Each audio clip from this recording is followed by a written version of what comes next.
Akbar. Baik, yang berikutnya yang terakhir, biar keluarga kita sakinah mawaddah warahmah, berbakti sama orang tua. Karena itu keramat kan. Orang sekarang tuh aneh ya Bu, habis duit banyak demi menziarahi makam Wali Songo. Kalau saya ditanya boleh nggak, ya boleh sih.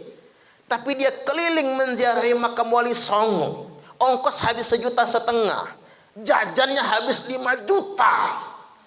Maknya ngasih minta duit buat berobat, nanti mak lagi nggak punya duit.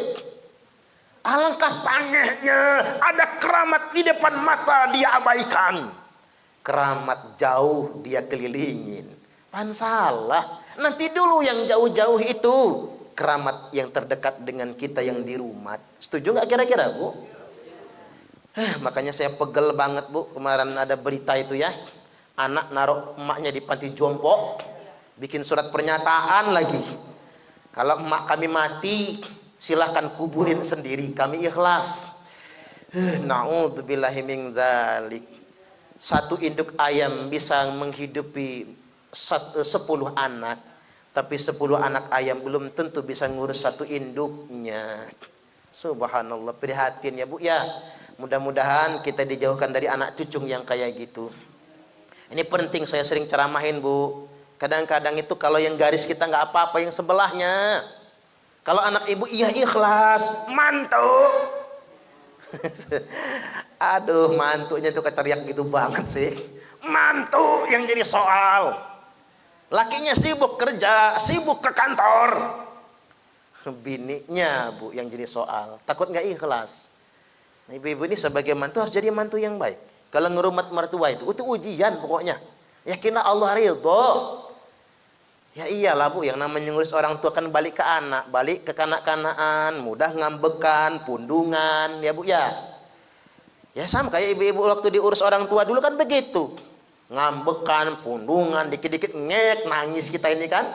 Belum lagi kalau sakit, belum lagi kalau mencret, popok mahal dan lain sebagainya. Sama, ibu-ibu juga merasakan itu semua. Nah, begitu pun sebaliknya ketika kita mengurus orang tua. Nah, ini yang jadi soal sebetulnya. Air itu mengalir dari hulu ke hilir, yang di hulu kemudian diabaikan. Makanya sering saya sampaikan sama orang tua, Bu, nggak usah repot-repot Bu, nyimpen harta warisan buat 7 turunan. Pikirkan ada hidup ibu sendiri, betul nggak kira-kira? Nanti ibu capek-capek punya anak 10, ibu kaya 1 dikasih 2 dikasih sampai 10 dibagi semua. Ibu-ibu habis harta, anak belum tentu ngurus orang tua. Saya kasih tahu sama ibu-ibu, jangan jadi Tuhan. Yang ngejamin rezeki anak cucu kita adalah Allah. Betul nggak kira-kira? Kenapa kita yang berpikir ngejaminnya? Jangan mau Bu. Ibu-ibu begitu modelnya, semua dikasih-kasih ke anak, ujung-ujungnya ibu-ibu melarat. Semua rumah harus dikasihin ke anak, hanya ibu-ibu numpang sama anak. Iya kalau anaknya berbakti. Kalau anaknya nggak berbakti, ibu-ibu sakit hati. Begitu ibu-ibu habis makan, apa kata mantu? Kemana aja nasi ini? Tadi banyak kok tinggal dikit. Padahal ibu-ibu cuma secentong kan ngambilnya. Tersinggung kan? Tersinggung gak enak, ngambek, pindah ke rumah anak satunya. Gitu juga ngambek lagi, pindah lagi. Sengsara yang kayak gitu. Hidup tidak usah melayani bagaimana masa depan. Ya kalau ada harta kasih. Tapi jangan ke sana tujuan utamanya. Ibu-ibu harus punya persiapan buat diri sendiri. Nah, sedemikian rupa. Karena begini Bu, kalau orang tua kaya, anak kayak raja. Tapi kalau anak yang kaya, orang kaya kayak orang tua kayak pembantu. Ini fakta soalnya. Jangan macam-macam, ini kenyataan. Makanya buat para anak kalau ingin hidup kaya, hidup bahagia, perlakuan orang tuamu seperti raja. Maka rezekimu pun akan seperti rezeki para raja. Tapi awas, kalau engkau memperlakukan orang tuamu seperti pembantu, maka rezekimu pun akan seperti rezeki pembantu. Capek nyarinya, tapi nggak akan pernah berkah, tidak akan pernah cukup selama-lamanya. Pokoknya itu aja 3 pesannya kalau ingin hidup bahagia itu. 1, jaga sholat. 2, tunaikan kewajiban, jangan paksakan hak. Yang ketiga, urus orang tua dengan baik. Kalau diurus orang tua dengan baik dan dimuliakan, maka Allah akan ridho. Walaupun ingat, juga kan orang tua juga nggak sempurna, betul nggak Bu? Ada orang tua itu kan satu ya Bu, kalau sudah pikun benar juga enggak. Tapi kalau ditanya sama anaknya yang satu, Mama sudah makan? Belum. Dari pagi nggak dikasih makan, siapa yang nggak ngasih makan? Ada aja cangkem emak nih gitu. Sakit bu anaknya ngedengar begitu. Ya kalau adiknya itu nggak percaya, itu emak aja kali. Kadang-kadang adiknya percaya, Kak. Kalau kakak nggak sanggup ngurus emak, saya yang urus. Bedeh. Berantem lah kakak adik gara-gara mulut emak tadi bu. Makanya ibu-ibu yang sudah lansia, saya ingetin bu, jangan gitu ibu sama anak kan gitu ya. Kasihan mereka tuh gitu. Apalagi yang ngurus, jangan begitu. Baik-baiklah sama anak sama mantu. Ya mungkin dia lagi kayak gitu. Piring agak dibanting, mungkin dia lagi berantem sama suaminya. Nggak usah jadi omongan. Jadi mertua yang baik lah bagi menantu-menantunya. Setuju nggak kira-kira?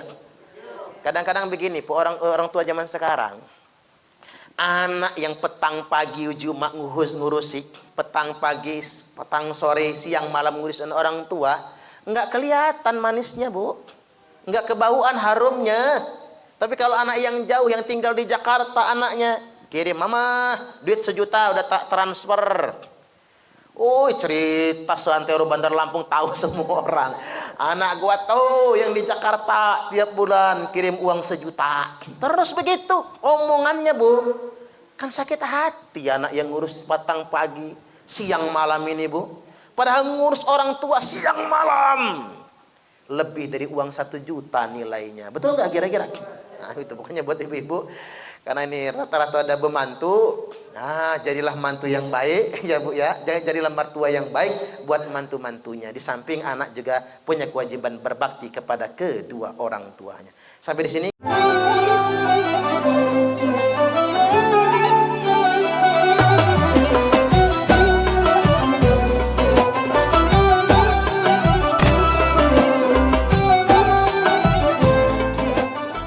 Atau tidaknya. Mudah-mudahan selalu bahagia. Allahumma amin.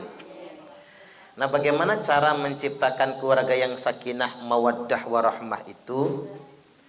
Maka yang pertama, ini betul-betul harus ditekankan itu jaga sholatnya. Karena itu yang lumrah, tapi itulah yang utama. Karena tidak akan bahagia rumah tangga yang tidak menjaga sholatnya. Silahkan.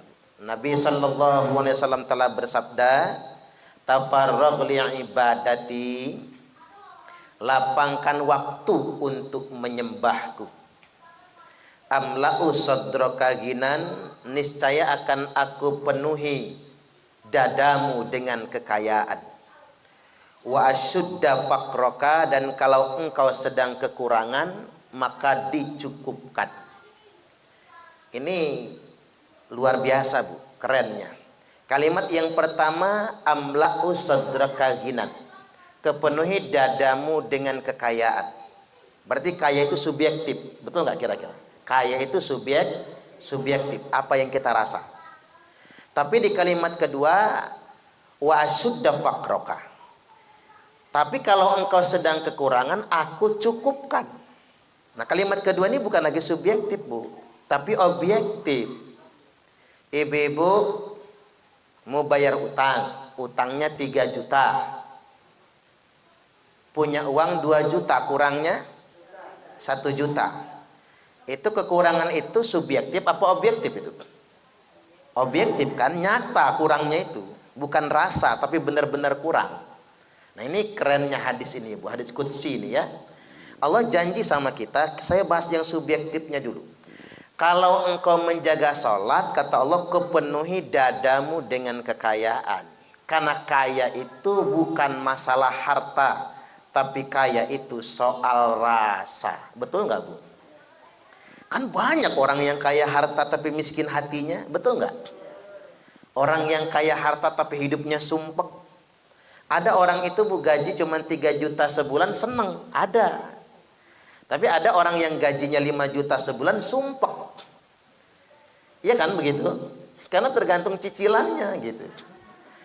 Yang 3 juta sebulan nyicilnya cuma motor. Ya diempat-empat beli beras 10 kilo, 20 kilo cukup makan sebulan, lauk seadanya. Tapi yang gaji 5 juta ngeriditnya Innova, habis dong. Sumpek hidupnya gitu. Makanya kaya itu soal rasa, bukan soal harta. Nah kalau kita menjaga sholat, kata Allah, kepenuhi dadamu dengan kekayaan. Hidup kaya itu enak bu, hidup lapang dan bahagia. Ada orang punya tabungan banyak tapi hidupnya sumpek, selalu merasa kurang, sedekah saja pelit bukan main, karena dia ngitung berapa kurangnya, berapa kelongnya, berapa hilangnya. Dia tidak yakin kepada janji Allah Subhanahu wa taala. Tapi ada orang yang hidupnya apa adanya, perabotan juga nggak banyak, kan begitu, nggak ada, malahan plong rumahnya, kendaraan nggak ada, paling sepeda, tapi nggak punya utang, hidupnya tenang. Jadi Allah nggak katakan jaga sholat nanti rumahmu penuh perabotan, tidak. Jaga sholat nanti halamanmu penuh dengan parkir mobil, tidak. Jaga sholat nanti lemarimu penuh dengan simpanan perhiasan, tidak. Tapi jaga sholat nanti kepenuhi dadamu dengan kekayaan. Hati yang tenang, dada yang kaya, itulah kehidupan yang bahagia.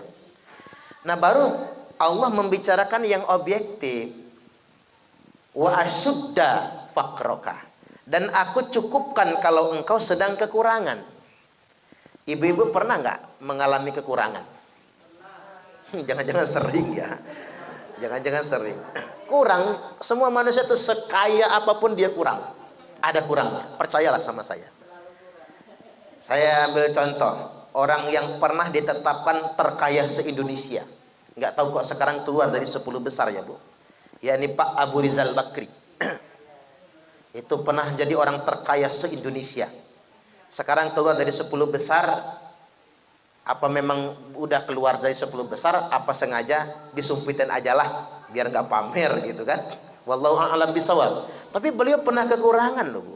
Ketika peristiwa lumpur Lapindo, negara mewajibkan beliau membayar kompensasi yang triliunan itu. Jadi beliau saja yang sekaya itu menderita kekurangan. Jadi aslinya nggak ada orang-orang manusia yang benar-benar kaya di muka bumi ini, nggak ada. Sampai Bill Gates ya Bu, orang terkaya nomor 1 sedunia internasional ini, yang sekarang ada ini yang terkaya Bill Gates.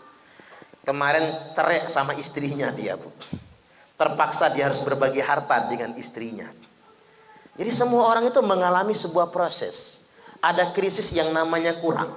Nah, saat kita sedang mentok, kurang dalam hal tertentu, wa asyudda faqroka, akan aku cukupkan kalau engkau sedang dalam keadaan kekurangan.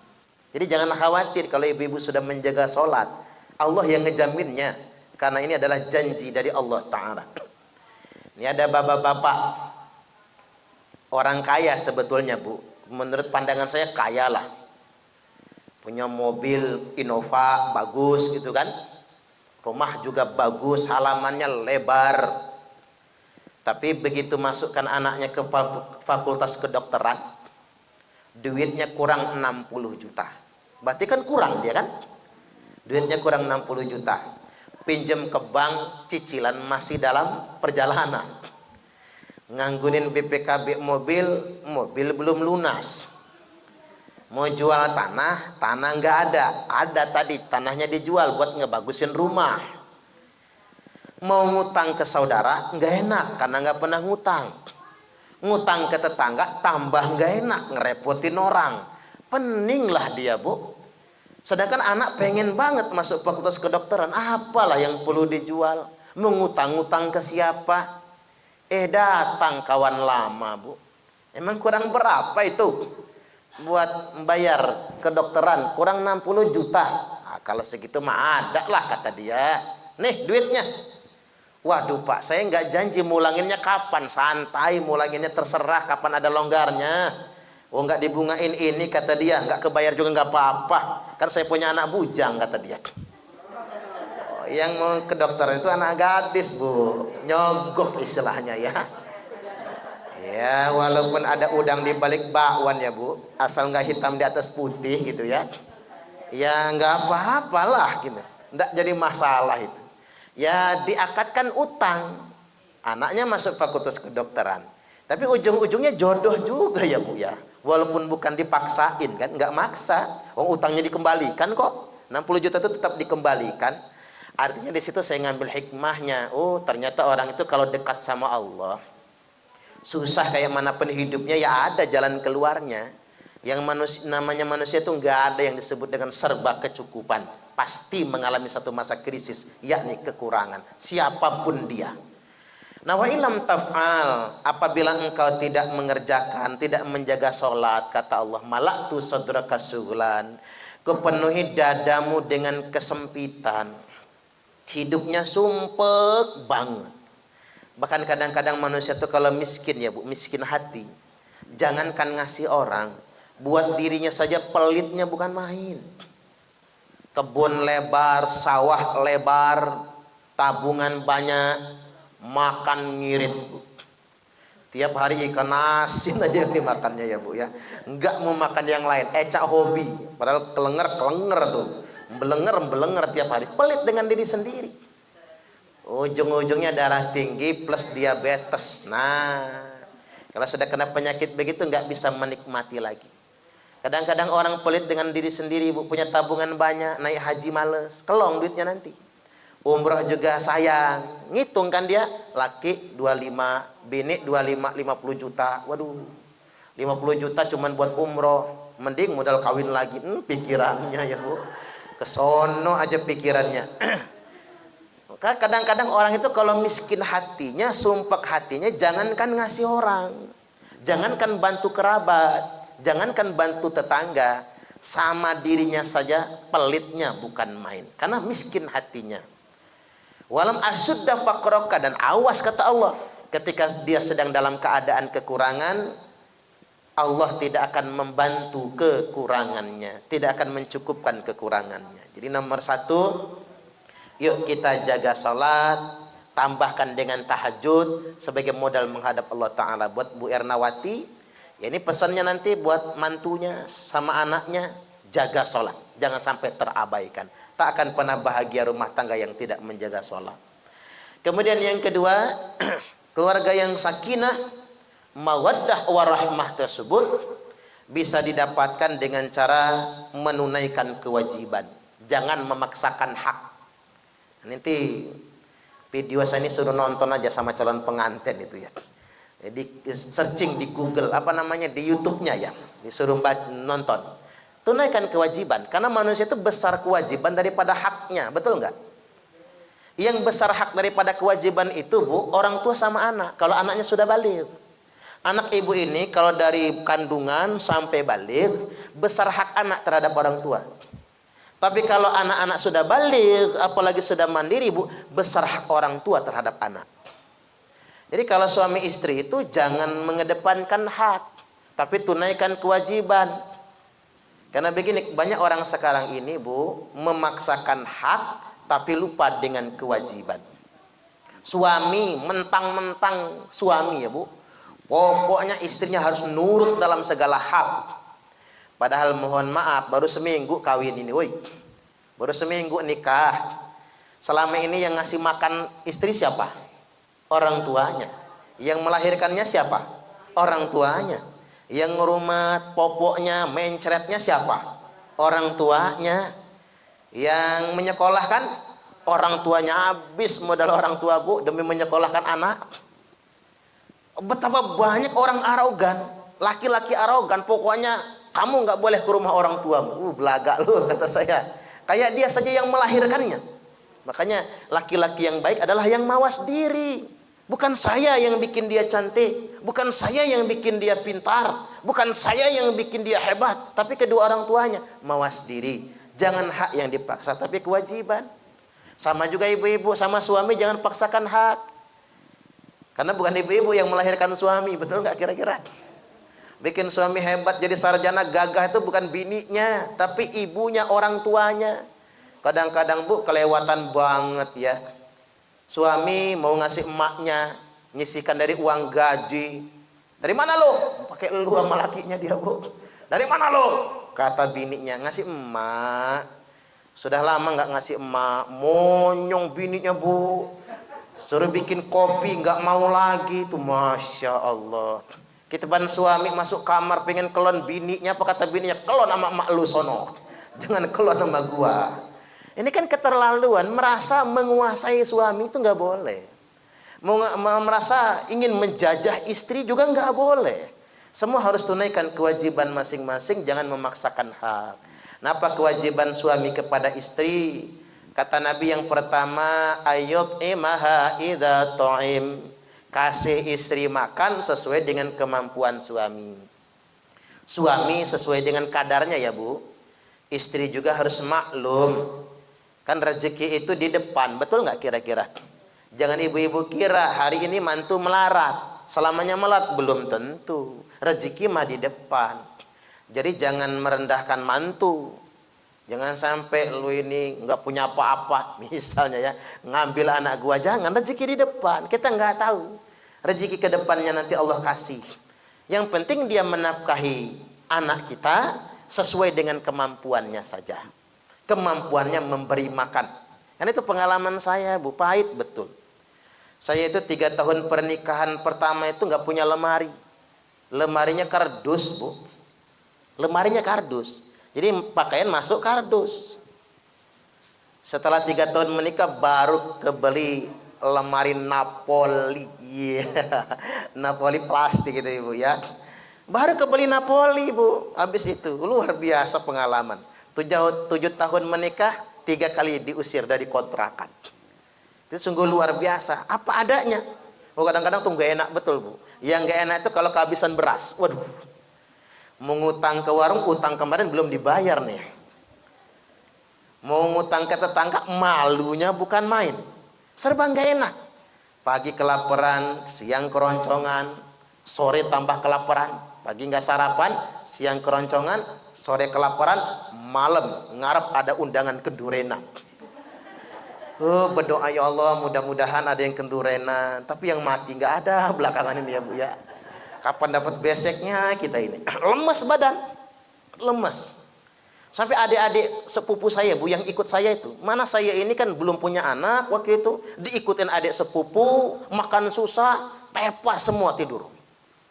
Sudah tidur aja nggak bisa lagi Bu, saking laparnya itu ya. Subhanallah, karena susahnya saya itu banyak saksinya gitu. Adik-adik saya yang ikut saya itu saksinya. Tapi siapa yang menyangka di kemudian hari Allah mudahkan ya Bu. Termasuk adik-adik saya itu sudah punya mobil semua sekarang ini. Yang ikut saya bareng-bareng saya susah itu ya. Subhanallah. Makanya tadi betul kata Nabi itu, ayat imah idza ta'im. Kasih makan sesuai dengan kemampuan, jangan maksa. Tapi jangan malas juga gitu. Ya kalau malas kan duit nggak jatuh dari langit lah. Lebih baik makan singkong kenyataan daripada makan roti ngimpi, betul nggak kira-kira? Kalau kata Pak Zainuddin MZ, boleh mengharap burung terbang tinggi, tapi punai di tangan jangan dilepas. Hidup jangan ngitung jikalau, ikhtiar semampunya saja. Nanti Allah Subhanahu wa taala yang berikan kemudahan. Jadi begitu kuncinya. Jadi ibu juga jangan terlalu cemas dengan masa depan anak. Dilamar anaknya. Kerjaan kamu apa? Guru ngaji, Bu. Emang anak gua lu kasih makan Quran ya? Jangan Bu, kita nggak tahu nasibnya, nggak tahu jalannya. Betapa banyak orang ini sekolah aja nggak tapi jadi bos Bu, ya kan? Sekolah aja nggak jadi bos, SD aja nggak tamat jadi bos ayam kaya raya. Jadi kita nggak usah underestimate, yang penting kewajiban ditunaikan. Yang kedua, wa ayaksuha idak tasa. Beri istri pakaian pun sesuai dengan kemampuan suami ngasih pakaian. Walaupun ya kalau ada rezekinya, pakaian istri sebaiknya lebih baik daripada pakaian suami. Jangan sampai suaminya Bu keren, istrinya katro.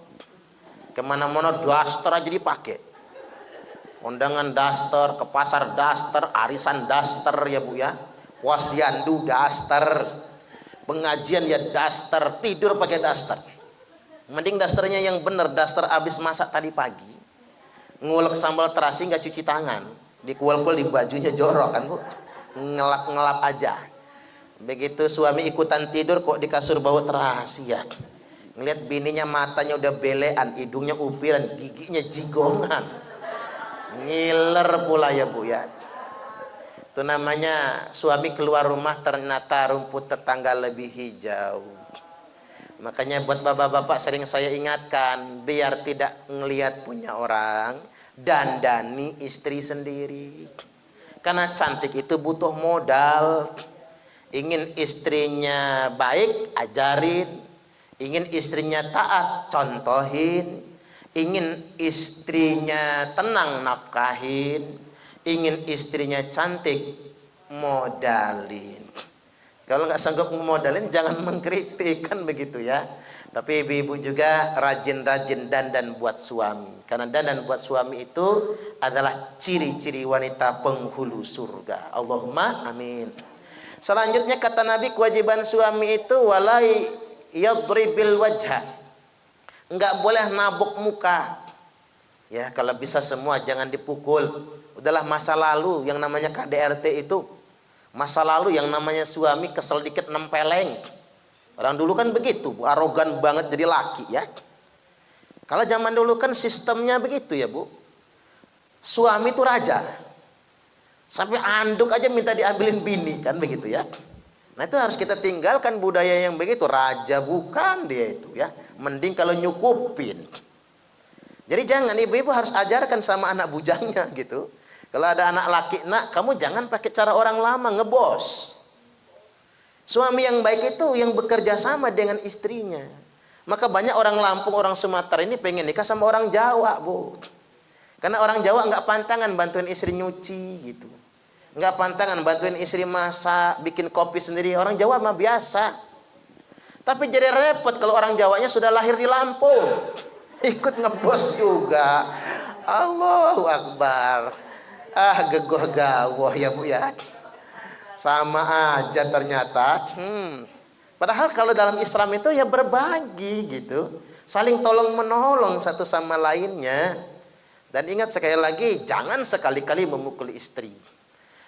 Sebetulnya hukum Islam itu masih mengakomodir ya, Bu. Masih ada pembolehan. Kalau istrinya kelewatan gitu. Kelewatan sangat, Bu.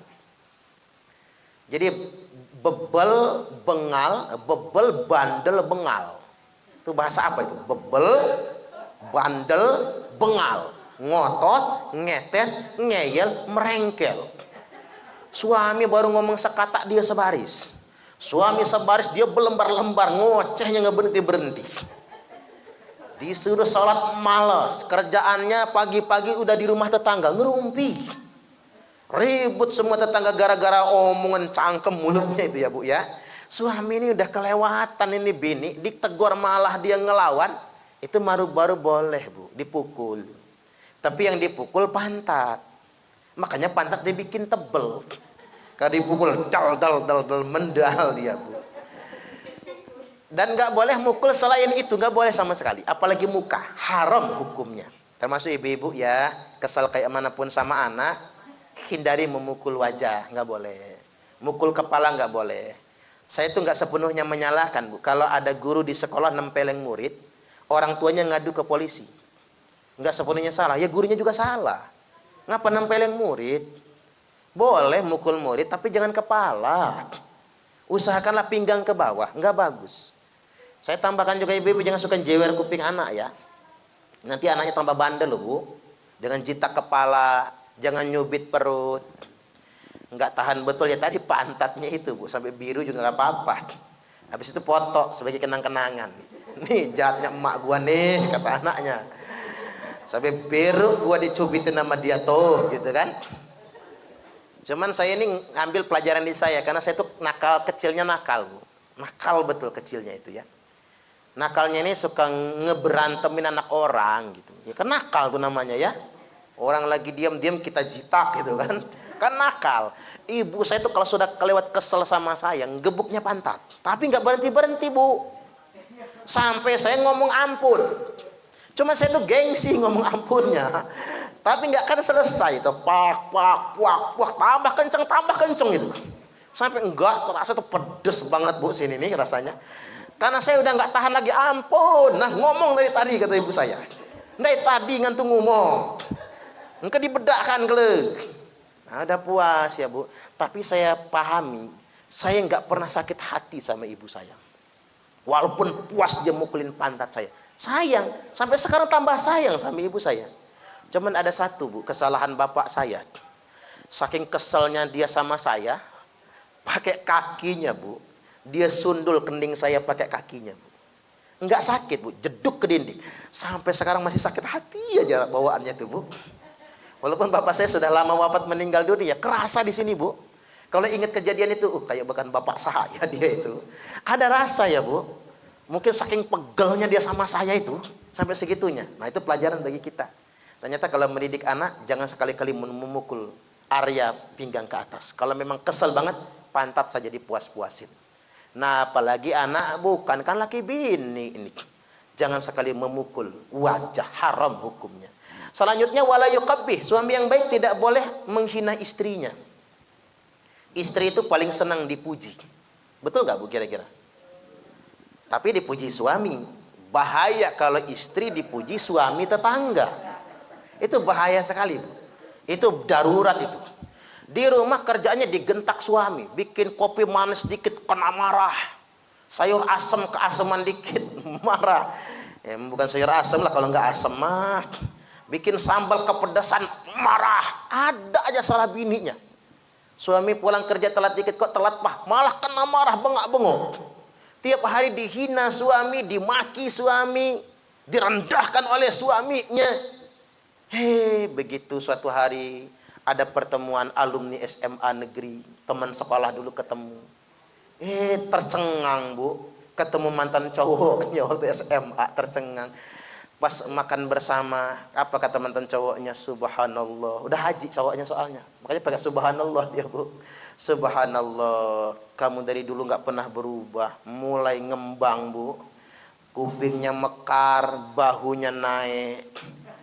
Karena di rumah nggak pernah sekalipun dipuji suami. Tapi di luar ada yang memuji, Bu. Mulai merinding, CLBK, cinta lama belum kelar. Maka cinta lama bersemi kembali, muncullah perselingkuhan. Loh, karena ngapa, Bu? Zaman sekarang, dulu kalau selingkuh bapak-bapak, sekarang yang banyak selingkuh istri juga.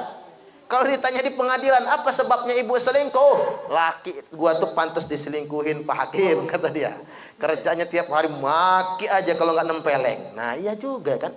Jadi istri itu harus dimuliakan. Makanya kata Nabi, wa khiyarukum linisaihim khuluqa. Laki-laki yang terbaik di antara kalian, kata Nabi, adalah laki-laki yang paling memuliakan istrinya sendiri. Jadi kalau pengen lihat laki-laki terhormat, Bu, jangan lihat stylenya di luar, bukan lihat populernya, tapi lihatlah gimana dia memperlakukan istrinya sendiri. Kalau dia merendahkan istrinya sendiri, dia bukan laki-laki yang terbaik. Laki-laki itu baru hebat, Bu, pulang ke rumah, mama, apa? Ini 15 juta. Uang apa ini, Pak? Ya buat rumah, Ma, buat kebutuhan, beras, lauk. Kan papa ini kalau nggak pakai lauk nggak enak. Maka lauk, ongkos anak sekolah, cicilan cukup nggak? Cukup, Pak. Nah ini mah yang 15 juta tambahannya. Uang apa, Papa? Ini khusus buat Mama. Terserah Mama mau diapakan uang ini. 15 tambah 15, 30 juta. Mau nggak, Bu? Ngimpi. Ini kadang-kadang laki zaman sekarang, Bu, gayanya segala gaji dikasih ke bini. Tapi cuman 2 juta sebulan. Bingung istrinya, Bu. Duit 2 juta ini mau diapakan? Ongkos sekolah, cicilan kulkas, cicilan motor ya, Bu. Makan minum bulat, belum lagi nyambut tamu, ngejamu tamu kayak mana. Terus istri ikut arisan, suami marah-marah. Padahal dia belum tentu mencukupi. Makanya saya himbau kepada laki-laki, jangan tuntut haknya, tapi tunaikan kewajiban. Selagi mampu lebihkan, tidak jadi masalah. Selanjutnya, wala yahjur illa fil bait, jangan sekali-kali minggat dari rumah, kecuali tetap di dalam rumah. Suami yang baik tidak akan pernah meninggalkan istrinya. Istri yang baik juga tidak akan pernah meninggalkan suaminya. Jangan suka berantem dikit, kabur. Berantem dikit, kabur. Kalau nggak dicekik laki, jangan kabur ya, Bu. Apalagi kalau nggak dibacok sama laki. Kalau mau dibacok ya kabur lah, mati kalau nggak kabur. Kalau cuman berantem biasa ya jangan kabur. Karena kalau orang kabur dari rumah, baik suami maupun istri, selangkah saja dia keluar dari pintu rumahnya, dia akan ditemani oleh setan. Nama setannya setan Dasim. Dasim namanya. Makanya kalau ada yang namanya Dasim, ganti itu. Nama setan soalnya ya, Bu. Nah itu. Sekarang kita balik, apa kewajiban istri kepada suami? Kewajiban istri kepada suami itu cuman ada satu prinsipnya, yakni taat perintah suami.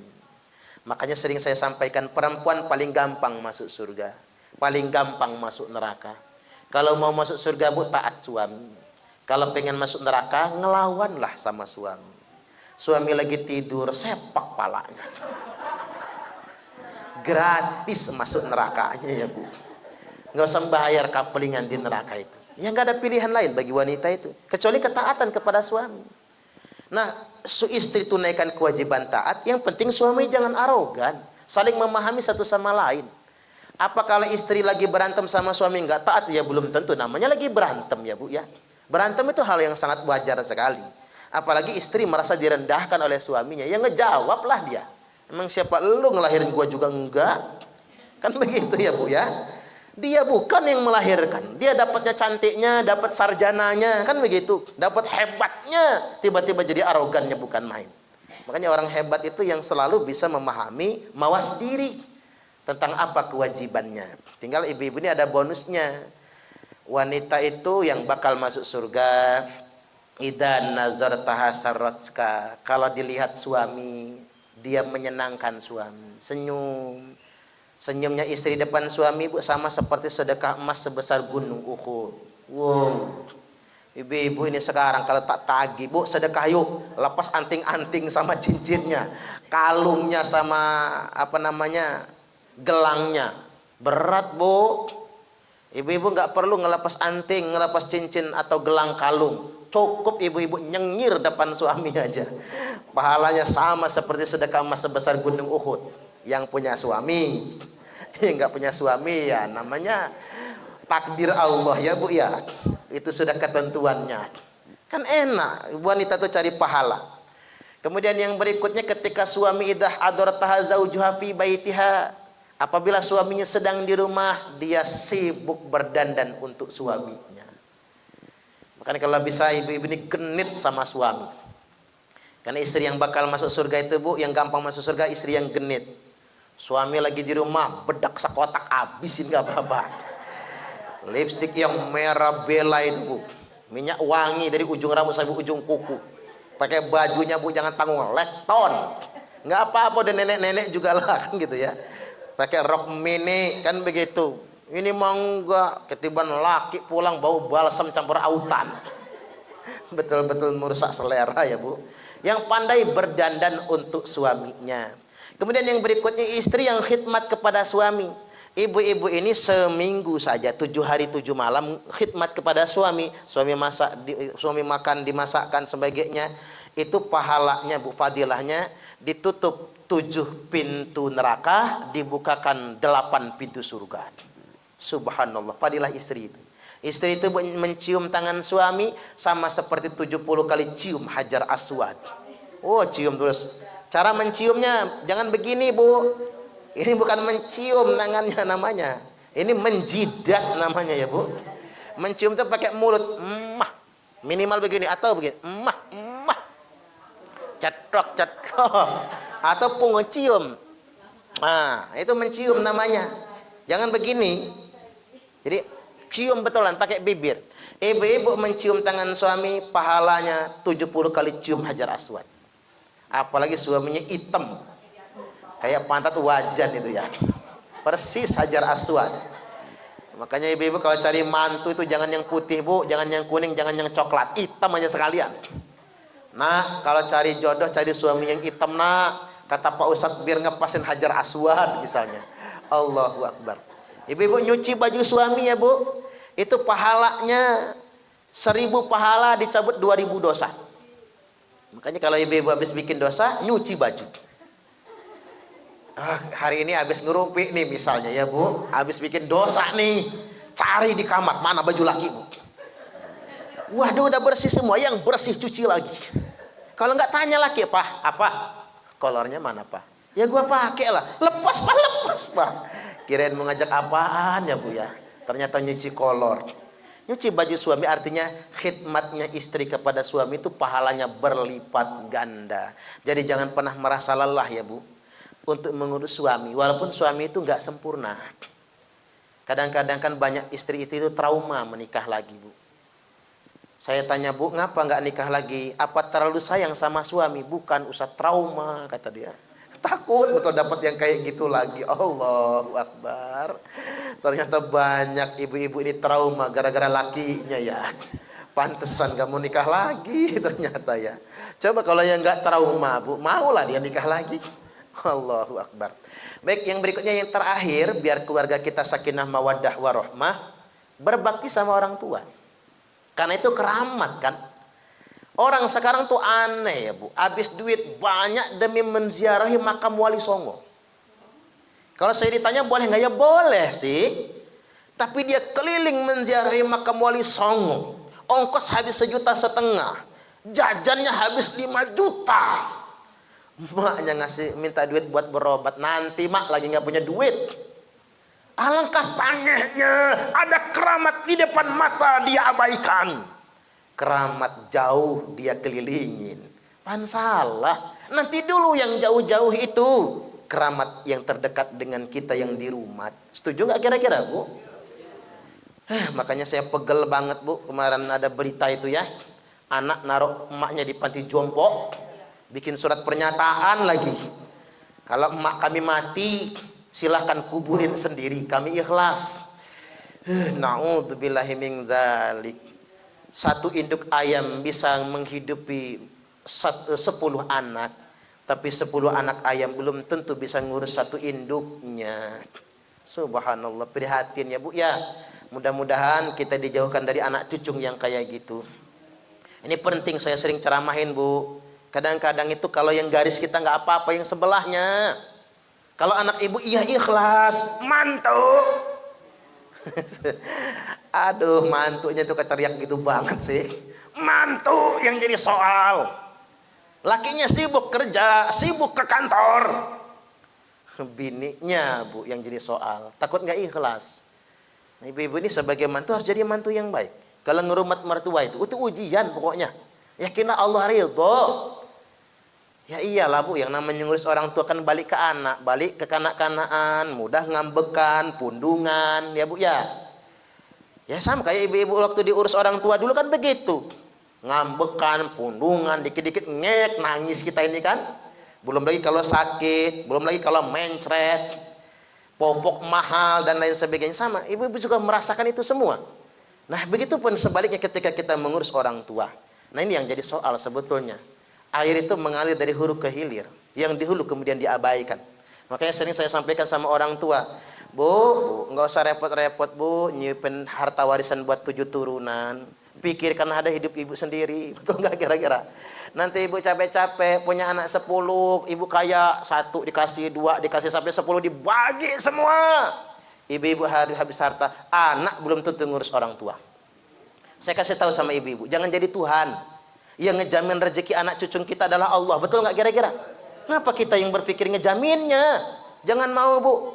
Ibu-ibu begitu modelnya, semua dikasih-kasih ke anak, ujung-ujungnya ibu-ibu melarat.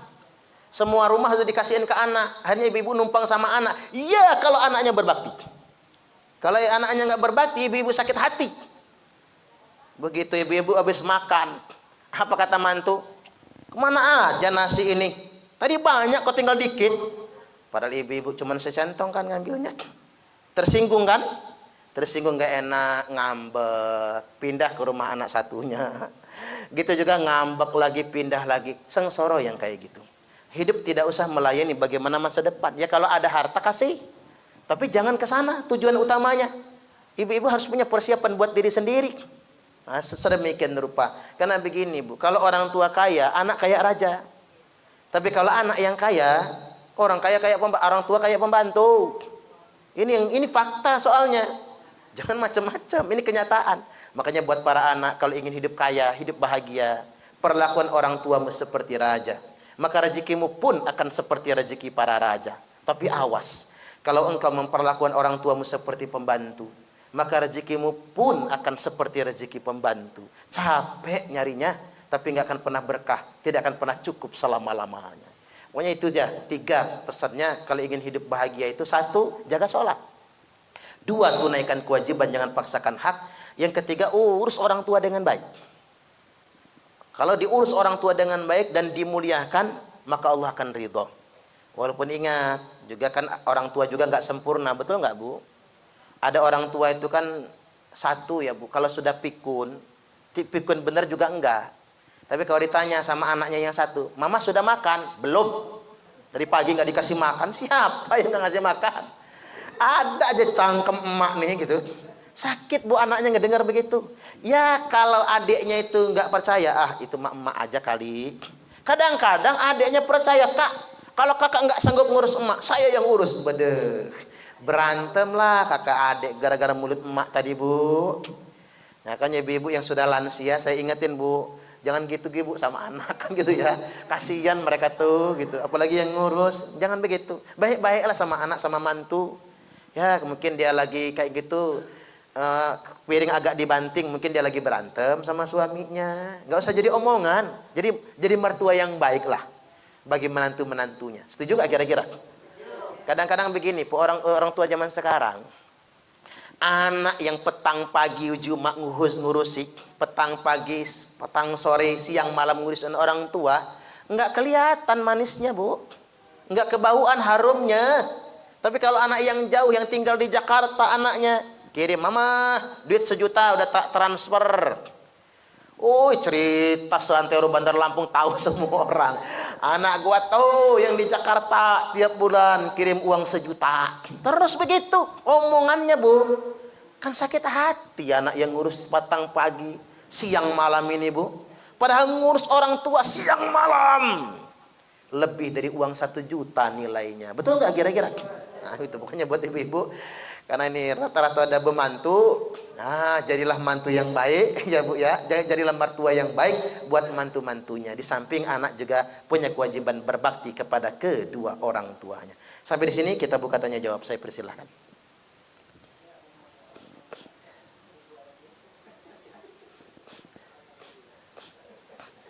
Masih ada? Ada.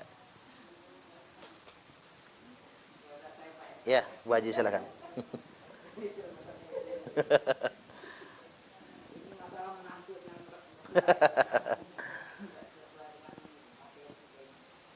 Mungkin nggak kalau hukum karma ya, karena banyak kejadian Pak ya. Dulu waktu dia menjadi menantu, dia sama mertuanya kayak mana gitu ya. Itu dia ketemu punya menantunya begitu padanya. Ini suka karma ya ini Pak. Terima kasih. Iya. Hukum asalnya, mulanya, dosa itu tidak akan diazab di dunia.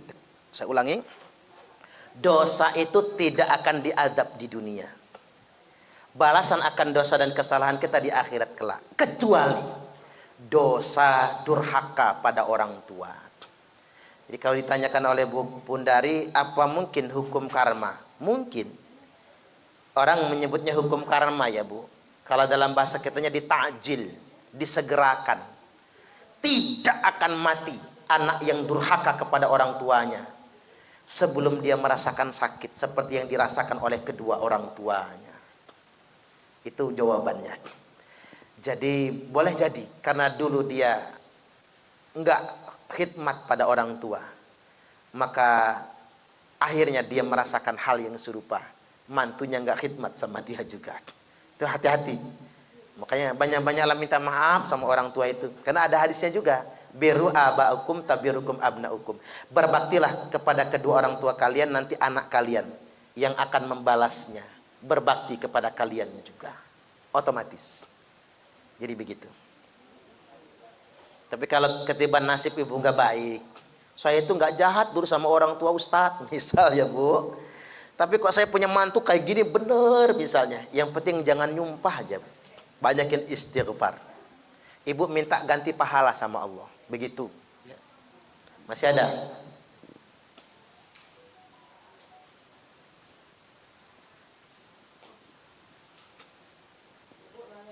Ayo nanya. Kalau ada, oh ya.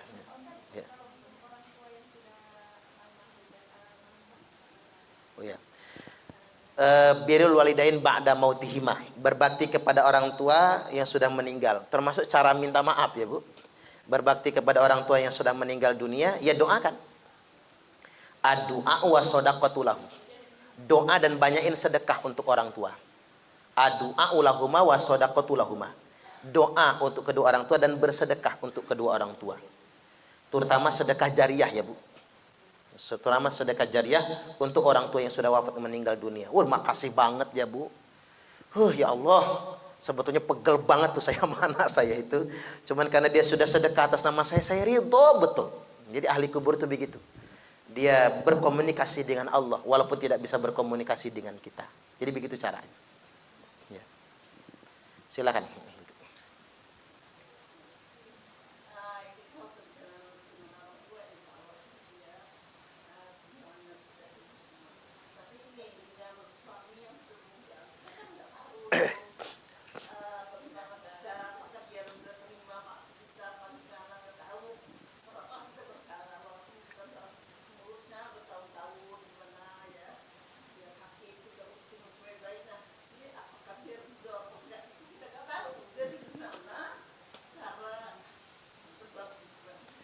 Iya, sama juga dengan cara mendoakannya. Cara minta maaf, cara berbakti kepada suami dengan cara mendoakannya, dengan cara bersedekah atasnya. Kayak Nabi ya Bu, sedekah nyembelih kambing atas nama Khadijah yang sudah meninggal dunia. Suami ke istri boleh, istri ke suami juga boleh. Itulah fadilahnya, sebaiknya kadang-kadang lebih baik suami istri yang meninggal duluan daripada suami. Karena istrinya meninggal di pangkuan suami. Pak, mama nggak lama lagi. Mama minta ridhonya. Apa kata suami? Mantap. Mah, papa ridho sama mama. Mantap Bu jawabannya. Papa ridho sama mama. Ibu-ibu mati, selamat Bu, masuk surga, ridho sangat dia sama istrinya. Nggak nyampe 40 hari udah kawin lagi tuh orang. Oh, ridhonya, ridho beneran tuh misalnya Bu.